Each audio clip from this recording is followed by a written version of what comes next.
ഇന്ന് ഞാൻ ഉണ്ടാക്കുന്നത് കുട്ടികൾക്കൊക്കെ ഫേവറേറ്റ് ആയിട്ടുള്ള കുക്കീസാണ് കേട്ടോ. ഇതിന് വേണ്ടി നമുക്ക് 2.5 കപ്പ് മൈദയാണ് വേണ്ടത്. നിങ്ങൾക്ക് വേണമെങ്കിൽ വീറ്റ് ഫ്ലോറിൽ ഉണ്ടാക്കാവുന്നതാണ്. ഇതിലേക്ക് നമുക്ക് 1/2 ടീസ്പൂൺ ബേക്കിംഗ് സോഡയും 1/2 ടീസ്പൂൺ ഉപ്പും കൂടി ചേർത്ത് നല്ലപോലെ മിക്സ് ചെയ്ത് മാറ്റി വെക്കണം.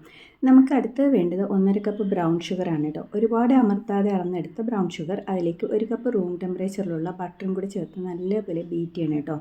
ഇതിലേക്ക് റൂം ടെമ്പറേച്ചറിലുള്ള 2 മുട്ട ഓരോന്നായിട്ട് വേണം ഇട്ട് കൊടുക്കാനായിട്ട്. ഒരു 2 മിനിറ്റ് ബീറ്റ് ചെയ്തതിന് ശേഷം ഇതിലേക്ക് 2 ടീസ്പൂണോളം വാനില എസൻസ് ചേർത്ത് കൊടുക്കുക. അടുത്തത് നമുക്ക് ചേർക്കേണ്ടത് നേരത്തെ മിക്സ് ചെയ്ത് വെച്ചിരിക്കുന്ന ഡ്രൈ ഇൻഗ്രീഡിയൻസ്. അത് 2-3 ബാച്ചായിട്ട് വേണം ഇട്ട് കൊടുക്കേണ്ടത്. പിന്നെ ഓവറായിട്ട് അങ്ങോട്ട് ബീറ്റ് ചെയ്യരുത് കേട്ടോ, ജസ്റ്റ് ഒന്ന് മിക്സ് ചെയ്താൽ മതി. ഇനി ഇതിലേക്ക് നമുക്ക് 1 കപ്പ് ചോക്ലേറ്റ് ചിപ്സ് കൂടി ചേർത്ത് കൊടുക്കുന്നുണ്ട്. ഇത് ഒന്ന് മിക്സ് ചെയ്തതിന് ശേഷം നമുക്കൊരു ക്ലിങ് റാപ്പ് കൊണ്ട് കവർ ചെയ്തിട്ട് ഒരു അരമണിക്കൂർ ഫ്രിഡ്ജിൽ റെസ്റ്റ് ചെയ്യാനായിട്ട് വെക്കണം. അരമണിക്കൂറിന് ശേഷം നമുക്കെടുത്ത് ഓരോ ചെറിയ സ്പൂൺ കുക്കി ബാറ്റർ എടുത്തതിന് ശേഷം നമുക്ക് ട്രേയിൽ അറേഞ്ച് ചെയ്ത് കൊടുക്കുക കേട്ടോ. കുറച്ച് ഗ്യാപ്പിട്ട് വേണം അറേഞ്ച് ചെയ്യാനായിട്ട്. ഇത് ബേക്ക് ആകുമ്പോൾ കുറച്ചുകൂടെ വലിപ്പം വെക്കും, അതിനാണ് സ്പേസ് കൊടുക്കുന്നത്. എന്നിട്ട് പ്രീ ഹീറ്റ് ചെയ്ത് വെച്ചിരിക്കുന്ന ഓന് ഒരു 180 ഡിഗ്രി ഒരു 30 മിനിറ്റ്സ് ബേക്ക് ചെയ്തെടുക്കാം.